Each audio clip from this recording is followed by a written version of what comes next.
Welcome, everyone, to another episode of Kiwi Talks. I am honored to be speaking with my guest today, who is a ridiculously underrated game composer. He's worked on games such as Starbound, Earthlight, and a little game called Halo Infinite. You might have heard of it. Curtis Schweitzer, how you doing? I'm doing wonderful. How about yourself? I'm great. I'm great. Great that I get to talk to you, because Oh, this has been a journey for you, I'm sure. yes, it really has. It really has. So, give me the breakdown of how it was when you first got the gig for Halo Infinite. Was this an email that you just got out of nowhere or a phone call? How did it go down? It's exactly what it was. It was an email completely out of nowhere. It was just one day you get this email. It's from the music supervisor at 343 Industries. And you're like, I remember I was like at a rehearsal because like I do, choir stuff. I sing in some local choirs and stuff. I was like at a rehearsal and I remember seeing like the little notification on my phone that it's from like 343 Industries. I'm like, what? Really? Is this what I really? And then, yeah, just from there, it kind of blew up. So, So, was it like a out of body experience? Like you took a while to actually process it? oh, absolutely. Yeah. It was just like, what? Like, how? It, I just remember thinking, I, I mean, yeah, I couldn't really process it almost, it's because like, especially since I'm like a Halo fan, right? Like I've been playing Yeah, of Halo course. forever. It's like one of my most favorite franchises. I've played them all for, I'm sure what amounts to thousands of hours. Um, and yeah, it was just I couldn't believe it. So yeah, it was definitely out of body experience is a good way to put it. Hmm. So, how did you prep for it? Did you go and listen to a lot of Halo music? Did you try and contact like Marty for advice? Like, what did you do? Yeah, I've like I said, I've played a lot of Halo, so I'm really familiar with the music. I've listened to the music outside of it. So honestly, I just sort of started diving in because for me, the process really I can't really prep for the process. I just have to kind of start writing and then, Hmm. maybe throw stuff out that's not good, go in a bunch of directions maybe that aren't great, and then kind of slowly bring everything together until I have like a really good grasp of like what we're looking for. Yeah, I just feel like I sort of intuitively have always sort of understood what makes Halo sound like it does. Just there's a lot of really, there's a lot of technical stuff you can talk about the modes that are used and things like that, but and the instrumentation that's chosen, but really I just always have felt a sort of intuitive understanding of it. So that was kind of my personal approach to it, just because until I start actually putting notes down on paper, you never really know. Like you can study it all, you can listen to it all, but oh yeah, it's going to be like that, and then you start writing it, it's like, why can't I do this? So I always just start writing. So early on I did like they had me do like a little demo of the 2019 trailer, that Yeah. they were doing, like actually try scoring it, see like, would you how would you approach this? And the way I approached it was like completely wrong. Like it was not what we ended up with.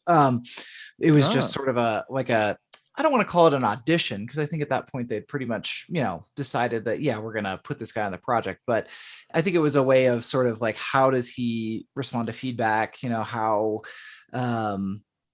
how does he approach, an actual like video that we send him, right? Like what comes back. So that was a really fun process actually. And like I said, the demo that I did was just completely wrong. It was not the right style. It was way over the top. It was too like kind of modern Hollywood. It wasn't Halo enough. I really had to really scale it back. But yeah. Yeah, because how do you respond to feedback? Because creative people usually are quite sensitive to Mhm. feedback, and in the AAA space, I imagine there's a lot of back and forth as Oh, opposed there's to indie. tons. Yeah, and you have to go through so many different channels and through so many different people. So, were you able to adapt quite quickly to that? Was it jarring at first?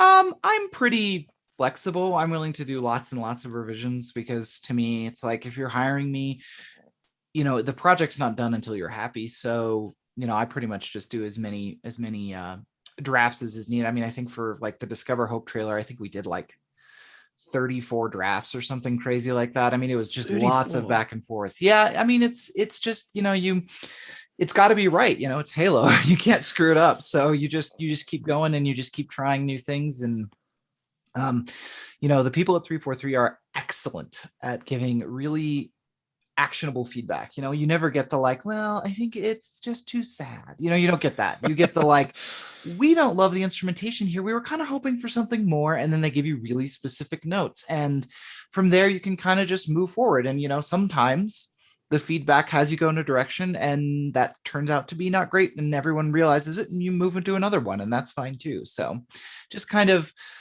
it's like sculpture, just kind of chipping away until there's a beautiful statue. Yeah. So would it be safe to say that your favorite instruments are choirs, strings, piano? That's like your go-to instruments when you're composing? Yeah, I would say that's definitely true. My background is really classical, if you will. I'm making finger quotes since this is a podcast. It's writing for concert orchestra. Like, that's where I started. And that and choral music, like for, to give to a choir to sing at their, Christmas concert or whatever. So yeah, I would say those are definitely sort of the backgrounds that I come from an instrumentation standpoint. And then I play the piano personally. So yeah, it's just kind of, I mean, that kind of is the Halo palette right there, right? Like, that's a lot of your Halo palette. I mean, it doesn't really have the synth or the percussion, but that's a big chunk of it. So that's really helpful. So what about with the co-composers, right? Like Joel Korolitz and Gareth Coker. Like, what was the dynamic between the three of you? Was there much interaction between the three of you, or were you kind of left to your own devices to kind of do your own thing and then bring together all the music at the end? So we work with a music supervisor, which is really great because there's actually a one person, right, who's in charge of the whole music space on everything from, trailers all the way down to cutscenes, gameplay music, whatever. His name is Joel Yarger, and he is fantastic. I could go on about how great he is for a very long time, but yeah, he kind of has the vision in his mind, right, of like what everything is how it's all the pieces are gonna fit together, right? And then during the actual writing process, yeah, we're pretty separated. But then, like, for example, when we went to go record, me and Gareth are there. Joel got added on a little bit later in the project, in 2020. And by then we were no longer doing in-person recordings, for reasons. Of course. So I've not actually had a chance to meet him in real life, but yeah, Gareth and I were there for the first big recording session. So we got to talk, and we got to meet at E3 2019 after the first trailer, and really kind of get a chance to, I don't even want to say hash out the music, but just sort of get a feel for each other and kind of what we write. I've listened to a lot of his music. I probably listened more in preparation to Gareth's music, just to sort of really understand his background, because I'd heard his music and I knew who he was. It was very intimidating to work on a project with the Gareth Coker. Yeah, he's a pretty brilliant composer. He's fantastic. I mean, just magnificent, and everything. It's you get very jealous as a composer, when you're recording in the same thing as Gareth Coker and you're hearing all his orchestral music, and man, this is great. So yeah, so Gareth and I had some kind of back and forth. We visited 343 together and stuff like that. But really it's more like Joel Yarger, the music supervisor, sort of keeping us all on track and giving us really actionable feedback that pushes us in the right direction and keeps everything on a coherent whole. Were there any specific pieces that you kind of advocated for in terms of that you wanted to compose, like the main theme, or some of the multiplayer stuff, or like the classics, remixing the classics? Like, was there anything that you advocated for, or did you just kind of take what they said and just ran with it? I'll be honest, it's more like I just, I'm kind of the nobody, right? Like, I've done a few indie games, some commercials, I'm like, nobody You're knows. You're not a nobody now. Well, hopefully not. But so I was very sort of like, I will do whatever. I felt so lucky to work on Halo that it was just like anything they gave me was like, it was like Christmas, right? You get to write the music for this. Great. Wonderful. I mean, I still remember the day when they're like, hey, what would you do with the chant? Can you do something with the chant? And that's what our main menu music is. So Mm. that wasn't even, I didn't even know if that assignment was like, we need menu music. I think it was just like, we're probably going to need some, choral stuff based on the chant. Yeah, is it going to be menu? Probably. You kind of have in the back of your mind, I wonder if this is going to end up on the main menu. But and I really did want that one, but I sort of just, I'll be honest, I sort of just kind of did what I was told, which I was more than happy to do because it's Halo. I mean, what are you going to do? Yeah, well, that's right. It's the gig of a lifetime. So how many iterations did you do of the main menu? Do you remember? I can look. I think it's like, I don't remember. There's actually another piece on the sound. If you look at the soundtrack, there's like the main menu piece, which is called Zeta Halo. Yep. And there's another piece later called Palace Arrival. Yep. On the soundtrack. And those were actually written as one big giant piece originally. It was just this big choral suite. It was like maybe 4 or 5, 7 minutes long, something like that. And throughout the course of it, we were sort of moving, bits and pieces around and kind of trying to, see what the best way to build the structure of the piece was. And we ended up just kind of chopping it in half and into 2 cues. In fact, if you listen to the end of Zeta Halo, the very last note is almost identical to the very beginning of Palace Arrival. There's actually a little chord change in Palace. It's kind of in the middle of Palace Arrival now. There's a little chord change that used to happen there, and then you would go right into Palace Arrival. So, which is a sort of quotation of the Maw from the original CE soundtrack, I believe.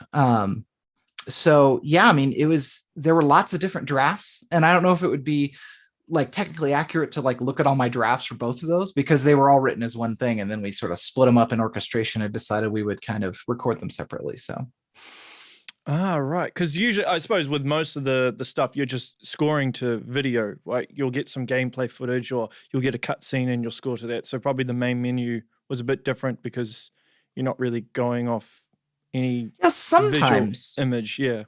Yeah, sometimes I get stuff. I mean, obviously, if you get a cutscene, it has to be locked with the cutscene. But the like gameplay stuff, often it's just like we need some stuff that's going to work for action. Maybe you get some gameplay stuff. But a lot of it is just written absent the thing. So you pull up maybe the concept art or something. So that was a lot of, especially the gameplay stuff, was written sort of away from any even game visuals. I mean, if you look at like the way the game was developed, I mean, there was a lot of change happening in the way they were developing the game. So we were sort of just trying to get as much as we could done early so that they had some idea of where the score was going to be from a stylistic perspective and make sure everybody was on board with that. So, I mean, I don't know, maybe some of the music even influenced the way the game looks or feels. I don't know. Because it was really very in parallel because there's so much to do in building the game that often you don't even have gameplay for something, it's not done yet.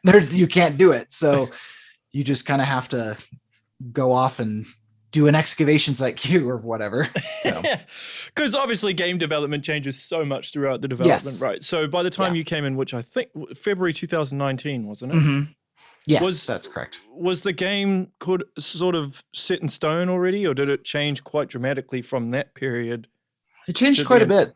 Yeah? Changed quite a bit. Yeah, I mean, when I came on, I was really just doing that one big trailer, right? This is like E3. It has to be perfect. I mean, everybody spends so much time on just E3, right? Because it's where you get to show people what you're going to be doing. And it goes all the way up the chain. I mean, I remember we all were happy with it.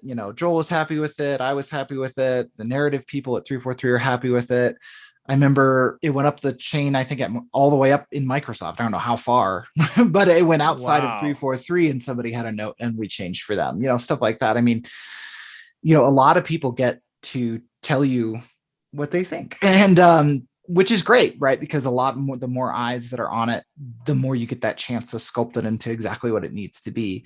So when I came on, it was just E3, E3, E3, E3. I mean, I didn't start real gameplay stuff till like August of that year, probably.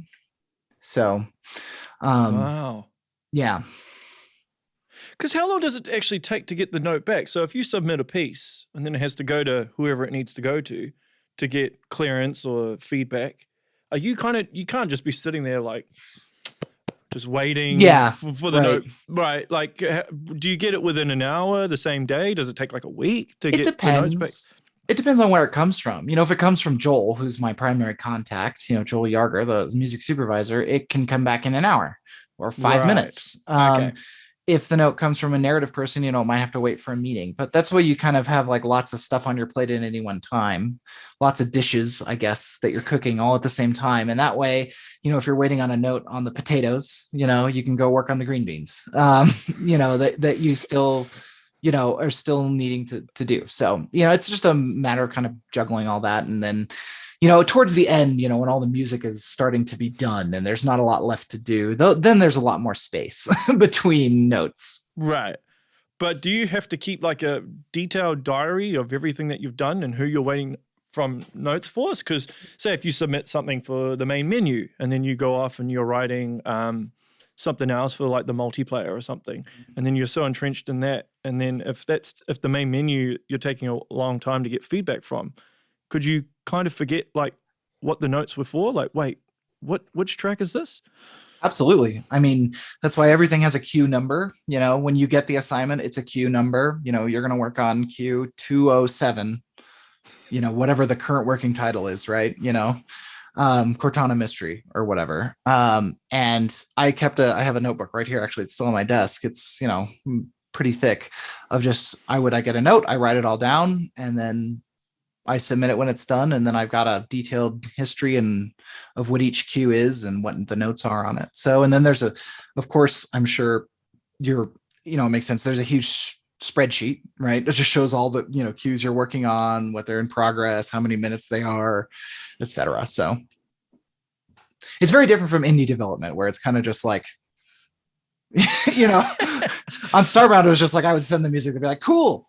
Anymore, whereas this is like, you have your please make sure they get 333 in, all that stuff. So Q333 needs to be turned in, draft 2, please turn it in, sort of thing. Right. Because how long did you know this stuff before going in terms of the big budget stuff, like how it operates? Sort of. I've done some like work in film, and in film there's this concept of like a cue sheet, where at the end you submit a cue sheet to say, you're performing like ASCAP or BMI, and that's how you get paid. So I've tracked things, like this before, on my own, because that's what I do. As far as like in terms of the breadth and scale of it was way bigger than what I was used to. And it's just a matter of, putting it together and kind of keeping it's, I find if I write everything down, I'm good. The minute I start to try to remember it in my head, that's when things go wrong. If I forgot to turn that in, but if I have it written down, then there's always that sort of Bible right in front of me, that book that says, you need to do this, this, this, and this, and here are your notes. Right. So, you have a real interesting concept in terms of composing. Like you say, it's like a lever on a slot machine, which I find like really cool. So in regards to that, because you must compose multiple pieces every day, just as practice, even if you're not working on something. Yeah. I try to do like 2 minutes a day is my goal. How much? 22 minutes. Oh, 2 minutes. Not 22. I was going to say. Well, I could have like ambient music, hold down a pad. But yeah, no, I try to do 2 minutes of like a actual melodic composition a day. And do you wait until the next day before you kind of review the piece that you've written? Because you know how sometimes in the moment you can think, this is great. And then you can come back a day later and like, no, I don't like this. Or it can be the reverse, actually. It's more often the reverse. Often I'll be working on something and I'll feel like I'm the worst musician who's ever lived. I don't know why anyone hires me for anything. This is terrible. And then I'll come back to, I'll put it away and move on to something else. And I'll come back to it the next day, but actually this is pretty good. Okay. All right. We can work with this. I find space, time between working sessions on a piece of music is really useful. The older I get, the more I realize that I get to this point where I've written a bunch of stuff in a piece and it's like, well, I need to step away from this for like an hour because it's just, it's like a smell, right? Like when you walk in a room and it smells really strongly of something, your brain eventually kind of starts to filter that out and you don't really notice it anymore. It's kind of like that, you're like working on it and you sort of like, at least I do, I lose sometimes like a overall view of where I'm going. And I just like, I feel like, oh no, I don't know what to do next.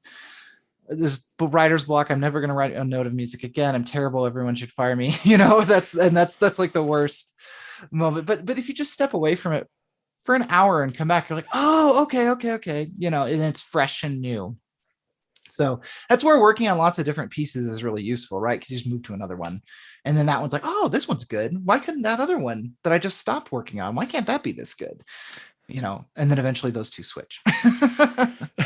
So if you're not given a deadline, do you struggle to finish a piece? Because I know a lot of musicians, this tends to be the case. They just kind of start something and then they never finish it. Unless they've got someone behind them saying, this needs to be done by this date. That's definitely a thing that happens. Yeah, I think deadlines help. But I did this thing where I had like self-imposed deadlines. Like I used to write a lot of royalty-free music, just music you can go buy on license for off the internet. And I remember one year I was like, I'm going to write one royalty-free piece of music a day. And that's just going to be my goal. And it doesn't matter how good it is. If it's terrible, I'm going to finish it. And I spent a year doing that. Just like every day, maybe not weekends or holidays, but, every weekday, finish a piece of music. And I think that was really useful, not because it produced a lot of good music, because there was a lot of really terrible music that produced, but because it got me in the habit of finishing. And that now that just kind of is something I can kind of just do. And a lot of it comes down, like John Powell, the film composer. I once was watching a video of his on YouTube or something, and he mentioned you need to be kind to your new ideas, which I had never heard before, but I think that's really wise, that what you're writing is probably better than what you think. So finish it. It deserves to be finished. It's probably a good idea. Be kind to it.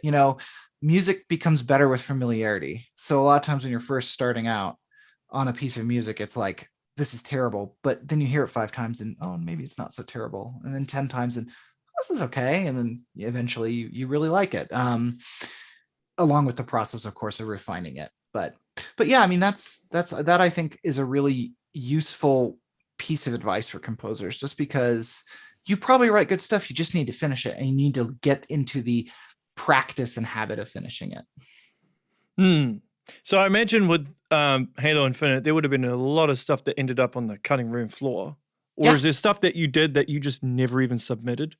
Like people at 343 never even heard it? Or did you send them every single thing that you wrote? I don't think I had time for that. I mean, there was just so much to do. I think everything got sent. There are a few things I sent that I look at it now and I'm like, why I was so wrong. That's not Halo at all. What was I thinking? I remember at one point we were working on exploration music, and we were talking about, well, let's do some exploration with woodwinds. We'll see what we can do. And I remember I wrote this piece, and it's not a bad piece of music. It doesn't work in Halo at all. And I remember sending it and I was like, oh, I don't know. And then now I listen to it and I'm like, what was I, facepalm moment, what was I thinking? That's terrible. I mean, it's not terrible, but it's not Halo, right? So that was an interesting experience. But yeah, no, I don't think there's anything they haven't heard. Fortunately, they're very patient. When you send them something, they're like, no, I don't think this is it. Let's try something else.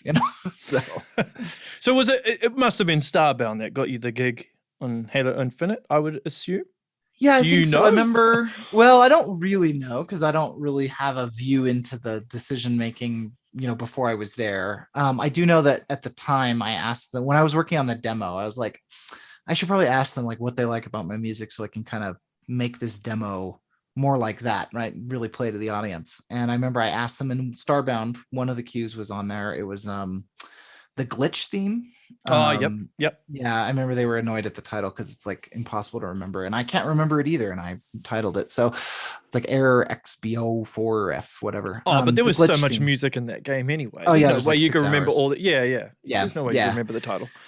Yeah, so that was, I remember they specifically mentioned that one, and then they mentioned one of my short film scores actually, that I think has 17 plays on Spotify. So one of them must have been a 343 employee. Or the same employee played it 17 times. Oh yeah, could be. Yeah. Absolutely. Because he loved it so much, he played it 17 times. He or she. We love it. Yeah. Yeah, I think that it's Halo's interesting. It's got such interesting. Um, it's so optimistic compared to a lot of music and media. A lot of music and media is really dramatic. It's really epic. It's just big and sad so often, and that's not bad. There's nothing wrong with stuff being big and sad. There's nothing wrong with something being huge and epic. Halo, though, is like epic and hopeful, and it's like kind of got this really unique vibe to it. And I just think that they happen to, across a couple of my pieces, that happen to speak that way, and that really, I think, was maybe what made my name come up in a meeting somewhere. I don't know. It's an interesting thing to ponder. I'm sure you'll find the answer sooner or later. Someday. Yeah. So did you prefer scoring the more gameplay parts of the game, or the more cinematic cutscenes, or even the multiplayer? Because there's guitars and stuff in the multiplayer. Yeah, that's all Alex, I think it's Bhore, from the band This Will Destroy You, did all the multiplayer stuff. He is fantastic. And that all got done after I was done. Like I was done like last summer, in like summer 2020. I think we did our last session of my stuff. And then between there and the multiplayer releasing, they got him involved and he did all the multiplayer stuff. It's really, really good. Yeah. Because I was wondering if you did some of it. I was like, because this seems different from your usual stuff. They may have used some samples from what we've recorded. Like I think they may have used some of our stems in some of it. I don't know, actually, because I wasn't involved in that part. It just happened. It kind of happened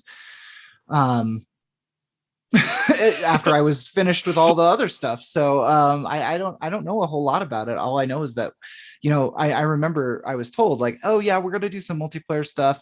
I think we're going to maybe get like a band to do it. And I was like, okay, cool. That sounds like one less cue for me to work on. I'm already overworked, but yeah, when it finally came out, I was like, oh, this is brilliant. I see what you were thinking. So to get to your question about like, do I like gameplay or do I like cinematics? I would say that there's things that are great about both and things that can be a little difficult about both, I think. And it's nice to have a mix, I think, because cinematics are great because they're so constrained. You have, exactly how long it's going to be, exactly where your hit points are, exactly where it needs to change moods. The structure is just there, right? It's given to you on a silver platter, which is cool, and actually does some of your job for you. But it's also constraining, right? Like if you don't, if you're like, I don't really want, this line doesn't feel like it's about to become more aggressive or more emotional here. It sounds like it needs to kind of, get all epic right here. That can be a little frustrating, right? But because you have to do what the picture tells you to do, you have to follow the picture. But at the same time, you don't have to sit there and be like, what comes next, right? I know what comes next. That's the hopeful section. But then gameplay, you have, sort of a more open field where you can do more stuff that you might not be able to in a cinematic because it's a little more free, right? Like your job is to make, say 3 minutes of music that is really interesting all the way through. And you kind of, you have like guidelines, like it needs to be action music, it needs to be ambient music, it needs to be this or that. But you have a lot more freedom, which can be really great. It can also, you're on the hook for it. You can get to measure 67 and be like, oh no, where do I go from here? I don't know this, and then you write measure 68 47 times, and and you hate yourself. But yeah, no, I think they both have pluses and minuses, and I really liked that I got to work on both because it really gave me a chance to do both things. So has there ever been a piece in your entire history of composing where you had to just do a ridiculous amount of rewrites? Can you think of one time where you might have had to do it? Even if I think so. I've done, like I said, Discover Hope was 34 drafts. Is that like the one you've had to do the most though? I think I've had to do other stuff above 30. I remember I did like a short film series, but like all the films were like designed to like work together. Like they were kind of like almost like little mini episodes of something. And each one had like a little intro, kind of like a TV show, like a TV show theme. You know how when like Game of Thrones starts, it's the map. It's kind of that idea. And I think I did over 30 for that. Because it just really needed to work, right? It was really important. It was going to play in front of everything, right? So yeah, I think I've definitely gone that high. Personally, when I am just writing music for myself, do I usually go to 30 drafts? No. No, I do not. I am too lazy to do that. I probably shouldn't be. I probably should go to 30 drafts, but I've seen your layout and like, because obviously you do quite a few live sessions on your YouTube page, and I've seen your Logic layout, and you've got like a ridiculous, I don't know how many tracks you've kind of got layered out there. What is it, like 200? That's like 400 and 500, I think. It's just because I have a ton of sample libraries. I don't like to buy a sample library, like a virtual instrument, and just let it sit on my hard drive, and because then I'll forget that it exists. So I always put them in my template so that I'm reminded what instruments are there, and then I just have them in a standard orchestral order, and then they're just grouped by instrument. Like here's all the samples you have for violin 1, like right here, and they're all ready to go.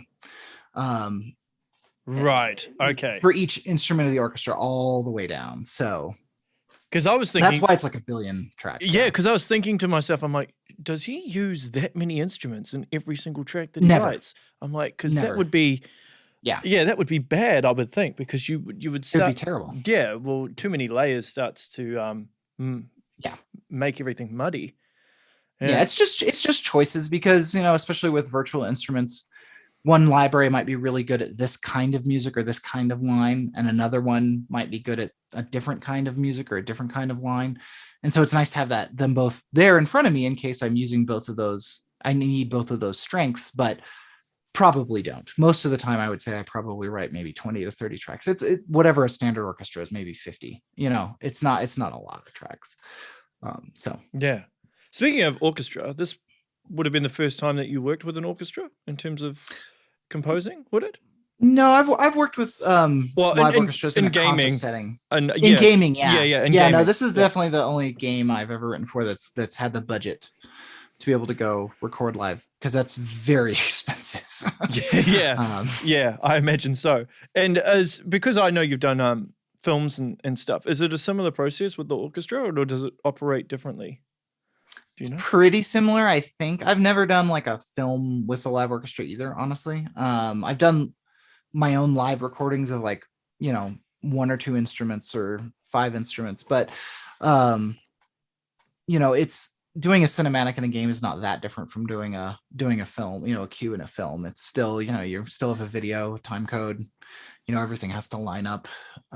It's pretty similar, but they're just like little movies. Yeah. So. But the deadlines would be far worse in short films or films, would they? It depends. Depends on the project. Both are creative media. And so sometimes somebody has put off post on their film for too long and you only have 3 days to work on it. And, which is actually kind of nice as a composer, because like, what are they going to do? Ask for 30 drafts? No, you've got like 3 days. They're not going to ask for 30 drafts. But yeah, sometimes when they're like, oh no, we've got tons of time, I'm like, oh great. But yeah, no, it's beautiful today because technology is so good that doing a film is a lot easier right now, because you can just sync it up. You just drop a QuickTime movie into Logic and you're good to go. It's all synced up for you. You can adjust the tempo and make everything hit. You don't have to do the John Williams, like sit there and like calculate all the how many measures you're going to need, between hit points and stuff. Yeah.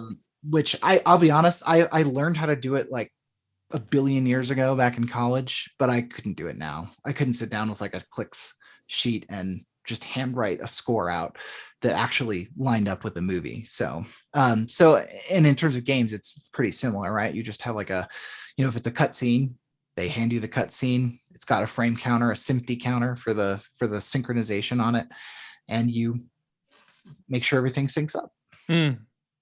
Are you influenced by John Williams and like James Horner and stuff? Because I get the Yeah, impression that absolutely. you are. Yeah. Absolutely. Yeah. I mean, that's what I grew up on. I was born in 1984, so I grew up with a lot of 90s films. So a lot of John Williams. I mean, I think my parents probably, I think there was a point in my life where I could have notated like cues from, like, sat down and transcribed cues from Jurassic Park by memory, just not because I'm like super good at ear training, but just because I listened to it that much. I mean, if that would have been a vinyl, I would have worn it out. Fortunately, CDs don't wear out. So, I mean, I used to go to bed at night with the Jurassic Park CD in my little CD player by my bed and just listen to John Williams all night.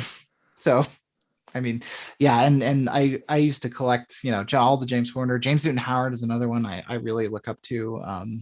Thomas Newman. I think I have a lot of Thomas Brilliant. Newman in me in my work. So, he's definitely one that I really appreciate what he's brought to the table. So, because didn't you originally want to be a film composer? Was that the goal? And then you kind of just fell into games? Is that how I couldn't decide if I wanted to do film or like concert music. Do you want to be like the next, John Adams, the next Esa-Pekka Salonen or something? But I'm not nearly conversant enough in modern theory to be that. So film it was. I wanted to do, I was like, well, if you're not going to do concert music, if you're going to do commercial, film is the way to go. That's what you grew up on. That's what you love to listen to. But then you also play like a lot of video games. Maybe you should look into that. I remember I was like, after I graduated from college, I was like, I should look into scoring for video games. This is this is a medium I actually enjoy. So yeah. And really Starbound was like the first game I worked on. Like it was the first time. I'd worked on some like mods. Like I did like a score for like a mod for like Oblivion or something. It was like a Middle Earth overhaul mod, and they wanted like, Howard Shore, impression music. Do your best Howard Shore impression for their Lord of the Rings mod. But yeah, no, Starbound was really the first actual game I ever got to write on. So that was a big lucky break. So, well, you nailed it right out the gate. I remember like listening to the soundtrack and I was thinking, who the heck is this guy? Like, it's amazing. Well, that's it's very kind of you to say. That one is, there's just a lot, they just were liking everything I gave them. And it was so motivating, right? It's a real game. It's going to release. It's going to, you're going to see it on Steam, right? Which is sort of, I guess, maybe the modern equivalent to seeing, your music on TV or something. And so it was really motivating. I just kept writing and writing and writing and writing and writing and writing. And then I had music that wasn't even for Starbound. Like On the Beach at Night was originally just a choral piece I wrote. And I did like a little synth backing track for it using virtual instruments so that a choir I was conducting could sing, with it, because I can't play the piano and conduct them. So I made a little backing track. The people from Starbound heard it. They were like, this is really good. Can we use it in the game? And I was like, sure. Okay. And then now it's like the theme of the game. So, because what was the direction they gave you for Starbound, or did they just let you just do whatever? They were like, here's a really early build of the game. Here's how biomes work. Probably we want to like maybe do it with biomes. Like originally, if you look at like Starbound is broken into two things, like the experimental part and then the orchestral part. The experimental part was stuff we did way at the beginning of development. And it was just like, hey, we have this technology. It can make snow planets. It can make jungle planets. It can make whatever. Let's write some jungle music, write some ice music. And that was what we started with. And then it was basically around the time that they heard that On the Beach at Night piece. They were like, what if we did some orchestral stuff? Because originally it was, it's like kind of a pixelated game. We wanted real electronic sounds, but they were like, but the orchestral stuff is working. So let's do some more of that. And then that's where the second half comes from. And, just threw it in there, just if it's working, use it. If it doesn't work, throw it away and I'll make something else. So, right. So after Starbound, did you start getting approached quite a lot from other off and on? developers? There were some times, I worked on some like Kickstarter things, and there's one game that I've been working on since I've contributed to since Starbound. They're still working on it. Well, someday it'll come out. Yeah. Wow. Yeah. Well, it was originally going to be like an MMO sort of style game. And then that kind of got pared back, and then they were going to do a battle royale, and it looks like they're making great progress. They've just got a publisher, so I think it's gonna come out. It's I'll tweet about it, I guess. I don't know what I'm supposed to say, if I'm allowed to talk about it. I know, because everything's so hush hush. But yeah, fair enough. But yeah, it's someday it'll come out, I hope. I'm sure I it'll wrote come a lot out. of music for it. And I'll remember this discussion when it does come out. Yeah. So No, it must be excitingly challenging, right? Because you must finish a game and then you don't know what you're going to be working on and for how long and how long you'll wait to your next gig. So like in terms of money and stuff, I suppose Halo Infinite will be good because I assume you're getting royalties. Yeah, we'll get some royalties. That'll be a nice. That'll be good for steady you. Thing. Yeah. I mean, I married a nurse, so that really helps us because that gives us our sort of base that we can live off of, even if Curtis is in between projects. But yeah, I get a project here or there, and there's always like I said, this is the royal. I always tell composers, like, just do some royalty free tracks for like libraries or whatever, Audio Jungle, that kind of website. It's our Pond 5 or whatever. It gives you something to do in between big projects that keeps you writing, so it keeps you fresh, but it can also generate a little bit of revenue, which is obviously really important. So that's kind of what I do in between, or I just write like album pieces and release them on Spotify or whatever. So how good are you at keeping secrets? Because obviously Halo Infinite was hush hush, very hush hush. Yeah. So like, you'd come home from work and your wife would ask you and you'd be like, can't say anything. I mean, I work from home. This is my studio in my house. So, my wife's not in here like, digging through the concept art or anything, but I think she probably knows how the cutscenes in the game go. But yeah, no, it's pretty easy for me to keep it secret. That to me is like, I guess it's the easiest part in a way, right? Because it's like, yeah, well, do I want this to be out in the world? Yeah. And like, it's December 8th, like Halo's coming out today. The soundtrack is out today. It's a great day. It's wonderful. I'm really happy to see it all out. But, it's been a long time since we worked on it. So, you got to be patient. It's game dev. It's really, really hard. It's really, really hard. They constantly are having to change things and go in and, maybe there's a big plan to do this big thing. They do a bunch of work on it. Something happens, can't do it. Got to do a different thing. And so you just got to be patient, I think. So. So do you want to kind of flip between doing AAA and indie going forward? Do you want to do film? I would really like to.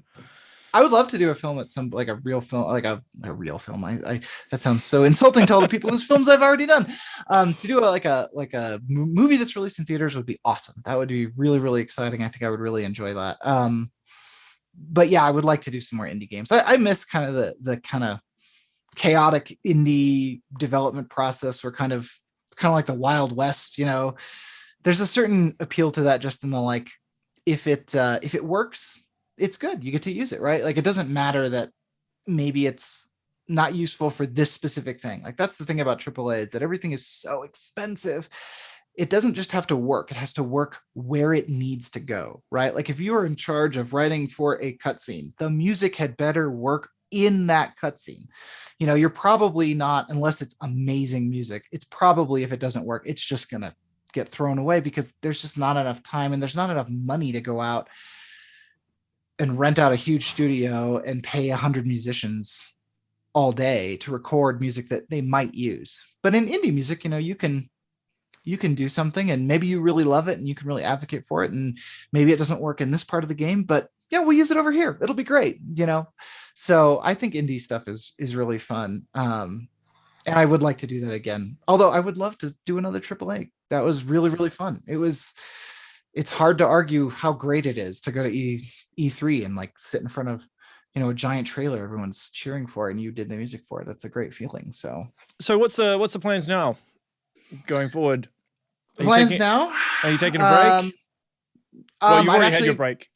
Yeah, I've already had a break, actually. I did a few little games in between. I did some stuff for PUBG Mobile recently. Nice. So I did one of their little menu tracks, and I really enjoyed that process. That was really fun.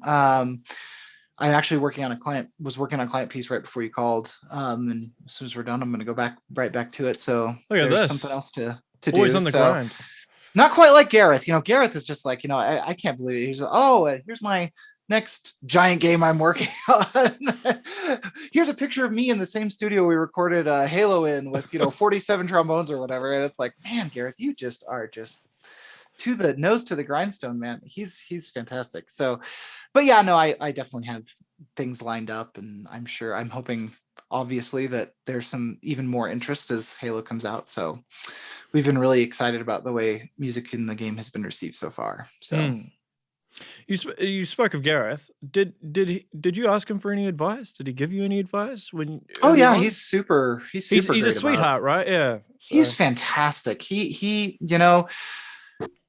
it would be, I don't want to say it would be really easy for him to kind of be looking down on me, because he's not that kind of person. Like he's no. But that's the thing, right? So he's not that kind of person, right? He's so just friendly, and he's so willing to just talk about all his experiences, and introduce you to the process, and show, sort of show you around, if you will. I got a lot of that from Joel, of course, too. I've never rented out Air Studios, to record a giant orchestra, but he has. He's worked on God of War. He's worked on, huge AAA stuff. And so getting to see how that all works was really cool. And he was very good about, this is how we're doing it. And it was cool. So.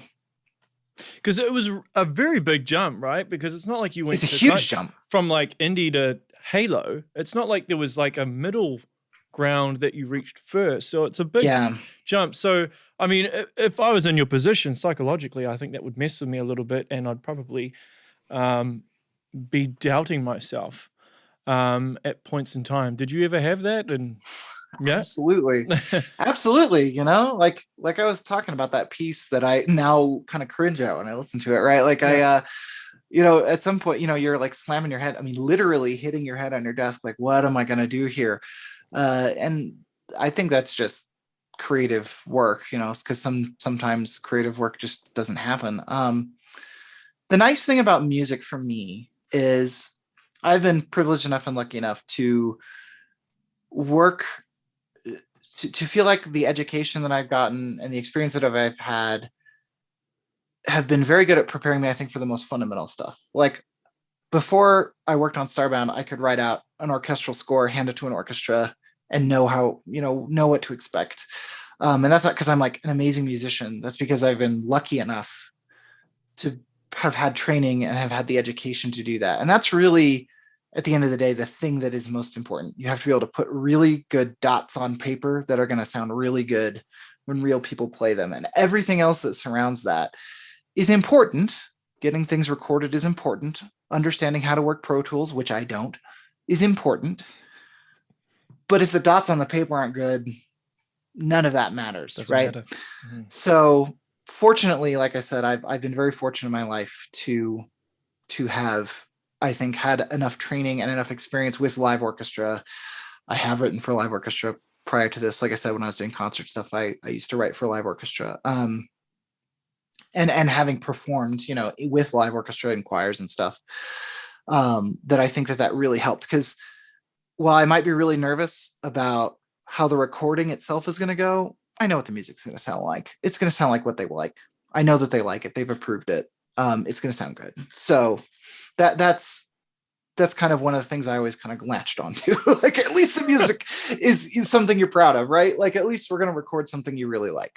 At least, you haven't written an unplayable cello part. So, that kind of thing. Well, you're very good at melody. Very, very good. Like, obviously, Starbound is a perfect example of that. So do you write with a melody in mind, or does that come later? Are you constructing chords? What's your process of writing? Yeah, I always start with a melody if I can. There's a lot of commercial music today that is not melodically driven, and they don't want it to be melodically driven. And that's okay. There's nothing wrong with that necessarily. I struggled with that when I was sort of trying to really make a go at commercial music. Excuse me. When I was first starting in commercial music, that was really hard to do for me, to just write like texture, underscore, all that stuff that is designed to just very subtly push on the audience without really getting into the front of their mind. yeah, no, when I compose, if I'm composing like a, especially like even like a gameplay track, right? Like that can have a melody, and I will start with a melody. And with Halo, it's great, right? We have 5-star melodies just everywhere. Just there's 30 melodies in Halo that could hold up like an entire Hollywood film, right? Like you write an entire score based on like the Monk Chant. That's it. Nothing else. You could write an entire game around dun, dun, dun, dun, dun, dun, dun. Like you can do an entire game on just that. And actually, it's surprising how much of it actually is that. So that's obviously in Halo. You talked about a little bit about being a little overwhelmed. That's also something that helps with that, right? Like I can go use a Marty melody. I can go use a Mike Salvatore melody. I can go use a Halo Wars 2 melody by Gordy. I can use a Neil Davish melody or something, So what would you consider harder, to write an original piece or to remix a piece that is so iconic? I would say writing an original one is harder. If you're starting with good musical materials, you're starting with good musical material. It's there. It's good. It's, there's so much you can do with that. So you're set, write something based on the Monk Chant. Sure. Easy. Excuse me. The hardest part of that was they wanted another melody that went along with it, right? That gets a little intimidating. You need to put a melody next to the Halo theme, and it needs to work, and it needs to not be obvious that the music just got suckier, when your melody comes in. So I suppose when you're writing that, do you write with knowing that you're going into that melody, like the Monk theme? Are you writing in the same key so it works seamless? Oh yeah, sure. Yeah. I mean, I'm, as far as key centers go, I just, whatever. If it's in E or in whatever, I'll just use it. That's when I talk about like feeling lucky about my training. That's one thing, right? Where I feel very lucky that I got training where people forced me to do the hard thing and learn all the keys and chords and all the theory, so that when it comes time to write in F sharp minor Dorian, okay, that's easy. But yeah, I mean, with the Monk Chant specifically, they were like, it needs to start just like the Monk Chant. We want the Monk Chant to start, and then after that, do whatever. Go nuts. Yeah. Which is really intimidating. I mean, because you got to finish the Monk Chant, which everybody knows, and like I said, you then got to write something that doesn't obviously get worse, which would be really easy to do because it's so good. So yeah. Wow. Well, hey, I'll wrap up there. This has been tremendous. Thank you so much for taking the time out to do this during your time while you're composing. So thanks for. Hey, it's a nice break. I needed to step away from it. I needed to give it an hour or two. It'll be great. I'll go back and be like, oh, this doesn't suck. Well, ear fatigue is a thing, so you got to rest those ears. Yeah. So absolutely. If anyone wants to keep up to date with what you're doing and all your social media and stuff, what's the best place for them to do that? Probably Twitter. It's just the best clearinghouse. I just sort of post everything there just because that gives you the most reach. So I think I'm at C Schweitzer. If you go to like just the Halo main page, I think they have it linked on several things there. You can also go to I have a website. It's just my name, Curtis Schweitzer. I usually keep it sort of updated when I have time. Well, you'll need to, because I've seen the website, you'll need to update it with all the Halo Infinite stuff now. I do, yeah. No, especially now that a lot of it is out, and I can actually link to it. So there's that. Like you mentioned, I do like Twitch and YouTube. Just search my name. I know it's kind of hard to spell, but look at the podcast notes. Yeah, I'll put the links in. Yeah. Just search my name. You'll find me there. I do that whenever I have a free day. I try to, stream a composition, write something on stream. It's really nice to have, people who are just entering the composition for media space come in and be able to, show them how some of it at least is done. So yeah, I think a lot of musicians would get a lot out of that. I think it's very, very helpful. It's the sort of thing I wish I would have had in the late 90s, right? Like, what would I give to watch John Williams score a scene? Like, literally watch him write the music. Like, I would, like, a lot. So it's something I try to do to kind of, I don't want to say give back, but, you know, provide something that I would have really liked when I was younger. So. Well, hey, I wish you all the best. I'm sure this is just the beginning for you. I think Halo Infinite is kind of the launching pad. I'm sure that will lead you to new heights, I'm sure. So, yeah, keep doing your thing. It's awesome. All your work is awesome. So thank you very much. I think you'll have a great legacy by the end of your career at the rate you're going.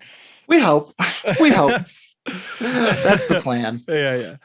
Cool. Well, that's the show, everyone. Make sure you share, like, and subscribe. And until next time, stay safe.